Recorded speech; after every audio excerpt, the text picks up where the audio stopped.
Mas como furar, de fato, esse bloqueio? O que é que seria o diferencial do Missão, da sua pré-candidatura, da direita que já tem um espaço no Congresso Nacional?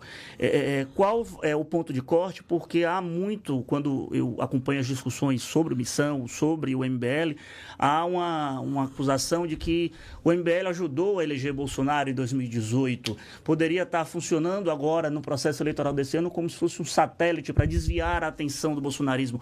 Como se apresentar, como ser o diferencial dessa polarização e, de certo modo, combater esse discurso de satélite do bolsonarismo? Pois bem, o primeiro a desmentir esse discurso é o próprio Flávio Bolsonaro, que não quer participar dos debates comigo. Ele já falou que com o Renan ele não vai. Quem é satélite é o Zema, o próprio Caiado, que não falam mal dele. Saíram essas acusações absurdas contra ele e o Zema disse que, isso é errado. Errado. Errado tô eu de aparecer às vezes com o cabelo mal feito aqui com você. Ele cometeu um crime. Isso é claramente, assim, ele foi uma autoridade que foi comprada pelo Daniel Vorcaro. A gente tem que só saber qual foi o favor que ele fez. A gente só precisa pegar esse vínculo. Qual foi o favor que ele fez pro Vorcaro ajudar o filme do pai dele. Eu entro, vamos dizer, na crise do bolsonarismo e nos problemas e nos crimes que eles cometem de maneira enfática. Isso não é um papel de um satélite, isso é um papel de uma força de direita diferente. Pois bem, como furar a polarização? Tratando de problemas concretos e não apenas apontando o dedo. Eu vim pra Bahia, assim como eu rodei o Nordeste, falando dos problemas gerados pelo Centrão e pelo lulismo. E não falando assim, o Lula é um maldito porque ele é um cachaceiro. Não, isto que o Lula defendeu deu errado, tá aqui, mostrei pra você. E ao mesmo tempo fui lá pra Santa Catarina, fui para Pará, e eu mostro os problemas do bolsonarismo. São Paulo, o estado que eu nasci, mostro os problemas da própria gestão Tarcísio.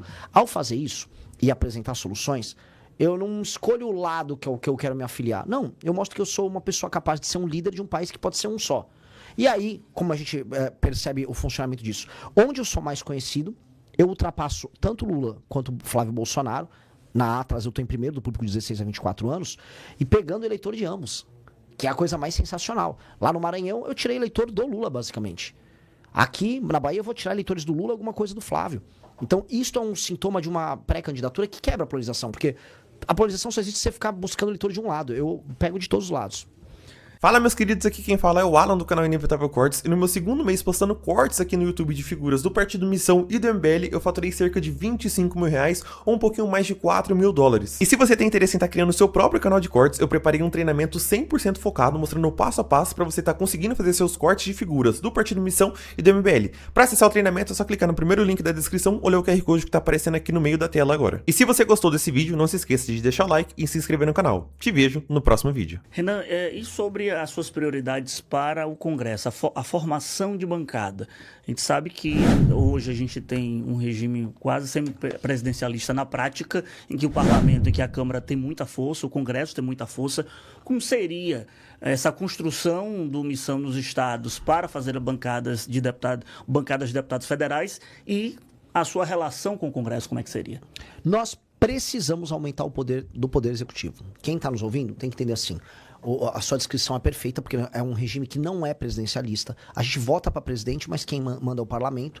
Só que quem resolve os problemas que as pessoas imaginam tem que ser o Poder Executivo, é o presidente. Quem vai destruir o crime organizado tem que ser o presidente, não é um legislador. Quem vai tomar as medidas que vai melhorar a economia será o presidente da República. É sempre o presidente. Então as pessoas esperam muito do presidente, mas ele não pode fazer nada. E aí, eu falo aqui, assim, do Lula, posso falar do Bolsonaro, posso falar do Temer, posso falar da Dilma. Nenhum consegue governar de fato. Quem manda é uma federação de políticos do Centrão, que não tem nenhum compromisso com o Brasil. O que eu vou fazer? Primeiro dia de mandato, eu vou andar com a minha agenda de segurança pública. Eu preciso concentrar poderes para isso. E 2, eu vou dialogar com o Congresso, de maneira clara, vou montar a maioria no Congresso, para colocar regiões tomadas pelo crime organizado em estado de defesa, para que as pessoas, pela primeira vez em anos, possam entender assim, o presidente da República foi e fez. Há uma sensação geral das pessoas de que nada acontece. Veja, o Bolsonaro foi presidente, houve uma expectativa gigantesca com ele por parte da direita, nada aconteceu. Lula fez uma campanha vazia, prometendo picanha. As pessoas comeram a picanha, ou seja, as pessoas enriqueceram? Não, a vida não melhorou, a vida está dura. Então as pessoas sentem que não há entrega. Eu preciso começar a entregar. Depois disso, nós temos que tirar temas hoje que são constitucionais e torná-los temas normais, que você pode alterar para o projeto de lei. Que é uma desconstitucionalização da Constituição. Por exemplo, a parte econômica, a parte fiscal do Brasil, tem uma PEC do deputado Kim Kataguiri que a gente entrou, que já altera essa dinâmica para a gente já não precisar mais mexer nisso. Não precisando ter PEC, precisando ter maioria simples, aí a dependência do Congresso diminui muito. O Congresso manda muito, não só porque temos um regime semipresidencialista.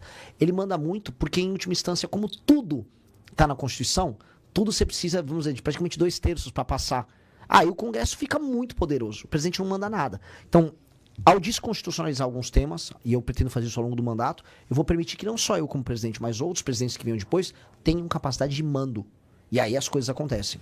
Você acredita que o escândalo agora do Banco Master vai, de fato, impactar o processo eleitoral? Porque a gente falta ainda pouco mais do que 130 dias para as eleições, e às vezes, ou não, na maioria das vezes, o brasileiro tem uma memória curta. Então, se até a boca da campanha não aparecer nada novo, tende a cair no esquecimento, mas vamos lá. Se você acha que, de fato, o Banco Master vai influenciar no processo eleitoral deste ano, da disputa da presidência da República, e eu emendo. Renan Santos bota a cabeça tranquila no travesseiro e dorme, porque não vai aparecer o nome dele em nada dessa questão do Banco Master? Olha, essa é uma das grandes delícias dessa campanha. É o fato de eu poder realmente não ligar para nada e falar de tudo. Apontar o dedo para todas as pessoas. Graças a Deus, nesses 12 anos que eu atuo na política, nunca cheguei perto de um escândalo. Nunca reagi a essas tentações malditas. Infelizmente, essas pessoas caem nas tentações porque elas não têm espírito público. O que eu quero, eu me falo, então você não tem ambição nenhuma, você quer ser um cara normal, de classe média. Minha ambição é muito maior do que a deles. Eu quero entrar para a história. Esses homens pequenos, eles querem comprar um apartamento, eles querem sair com uma prostituta, que é o que esses políticos gostam de fazer. Eu quero entrar para a história. Me desculpem, minhas ambições estão em outra categoria. São as ambições de pessoas que querem ser grandes homens. Eu quero que as pessoas conheçam a história do Brasil e falem, o Renan foi uma pessoa importante. E para isso, renunciar a essas tentações é a coisa mais importante. E sim, o Banco Master vai interferir nas eleições. Uma coisa que nós veremos é, a partir do momento que o brasileiro começar a focar no processo eleitoral, esse tema vai estar no topo. As pessoas vão misturar os temas e as pessoas vão querer candidatos, até o legislativo, que não tem nada a ver nem com esse escândalo, nem com o do INSS. Então a gente vai ver, por parte especialmente de um eleitor de classe média, um cuidado com o tema. E eu vou ainda estender. O Flávio Bolsonaro está destruído já. Flávio Bolsonaro não tem condição de vencer o Lula no segundo turno e ele só sustentava a candidatura dele baseado na ideia de que ele era o único que venceria o Lula. Hoje não tem mais isso. Então a tendência dele é de derretimento. E no aspecto econômico, qual é a principal linha do seu pensamento, a principal bandeira que você defende, partindo de análise agora do governo Lula e o que pode vir a ser caso logre êxito nessa empreitada? O dinheiro do brasileiro não vale mais nada. Então você ganha um salário mensal e você percebe que você consegue comprar cada vez menos coisas com o seu dinheiro. Ou seja, a sua capacidade de ganho não aumenta.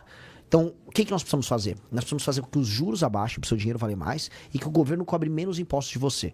Então, você vai ter que fazer qualquer presidente sério, ou qualquer presidente de empresa, ou qualquer dona de casa que cuida do orçamento familiar, a gente vai ter que ajustar a despesa. Então, eu vou cortar despesas em algumas áreas, e aí os juros vão poder cair, o seu dinheiro vai poder valer mais. E aí, paralelamente, o Brasil foi muito abençoado e está numa daquelas grandes chances históricas.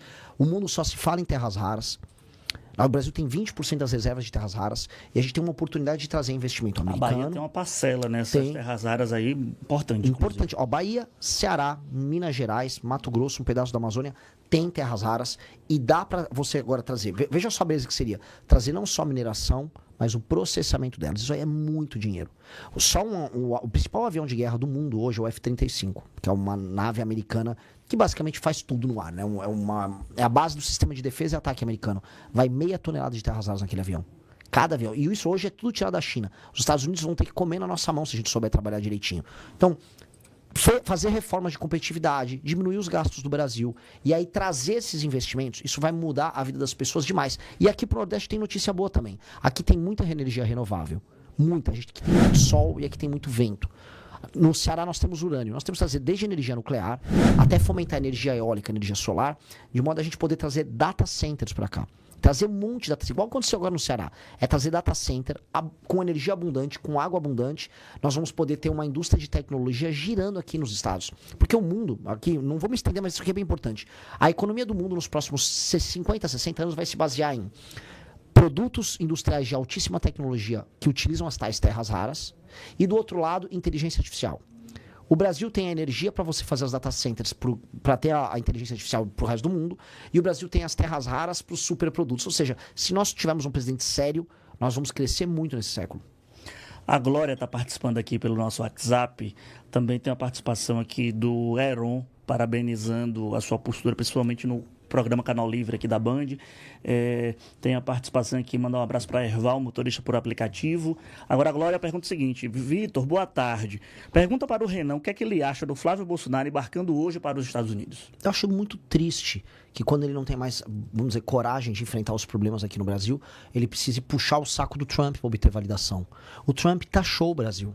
O Trump, no ano passado, colocou o Brasil como se fosse um cachorro vira-lata largado no meio da rua e deu 2 chutes no vira-lata. E aí vai o Flávio Bolsonaro como um vira-lata buscar o Trump, me dê atenção. Não é assim que você é respeitado. O Flávio Bolsonaro falou uma coisa muito perigosa. Ele disse, num evento americano ligado ao partido do Trump, que as terras raras seriam muito úteis para os Estados Unidos e que o Brasil iria colaborar com isso. Como assim? As terras raras têm que ser úteis para o Brasil. Se o Brasil entrega a preço de banana as terras raras, como o Flávio pretende fazer, a gente não vai ganhar nada com essa história. Aí sim o Trump fica feliz. Feliz tratando a gente como um mero lugar de extração. Então, acho humilhante isso. O Rafael pergunta: Renan, você tem dito que caso o STF proíba certas ações suas, você não vai cumprir as decisões. Seu governo seria de turbulência com a Suprema Corte? Faz uma pergunta aqui pelo nosso WhatsApp. De maneira alguma. Eu não quero turbulência com ninguém. Eu quero tocar o meu programa. Então eu vou entrar, todo mundo sabe que, assim, eu não tô mentindo, não tem agenda secreta. Eu venho aqui num programa, se me perguntar de qualquer área, eu vou falar, essas são as minhas propostas, das mais polêmicas às mais prosaicas. Agora, eu vou entrar. Se eu cumprir o processo legislativo completo, vou dar um exemplo concreto. Olha, eu preciso colocar, isso foi pedido do BOP no Rio de Janeiro, foi membros das polícias de todos os estados. Eles sabem, traficante se esconde na casa das pessoas. Eu preciso de um estado de defesa, que é um status constitucional, para que a polícia possa entrar durante uma operação na casa da pessoa, sem um mandado, para ela pegar o traficante que se escondeu lá, que eventualmente fez uma família de refém. Todas as polícias pediram. Então eu vou lá, vou colocar determinadas áreas em estado de defesa. Passo no Congresso Nacional, ou seja, cumpro todo o ritual do processo legislativo. Estou executando essa atribuição do Estado Federal. Aí vem um despacho do Xandão, vamos botar aí. Não pode. É ilegal o despacho dele. Eu não vou aceitar um despacho legal, eu não vou cumprir. Aí quem procurou briga foi ele. A questão que tá eu fui eleito para ser presidente, eu não fui eleito para ser um boneco, para ser um palhaço que vai ficar sentado numa cadeira recebendo um salário com um monte de assessor. Não, eu tenho que, enquanto presidente, cumprir minhas obrigações. Se o STF não deixar e isto for ilegal, eu não vou cumprir. Agora, quem tá provocando briga ali seria o STF. Então eu já deixo avisado para o STF. Cumpra seu papel que eu cumpro o meu. Eu não tô querendo arrumar briga com ninguém. Renan, eu queria te agradecer a disponibilidade de ter vindo aqui ao nosso Boa Tarde Bahia, aqui na tela da Band, não só da Rádio Band News, e que os microfones estão sempre abertos. Agradeço demais, foi um grande prazer. Parabéns pelo teu trabalho. Obrigado. A gente vai para um rápido intervalo. Na volta, mais informações de política, economia e justiça para você. Fica aí, voltamos já.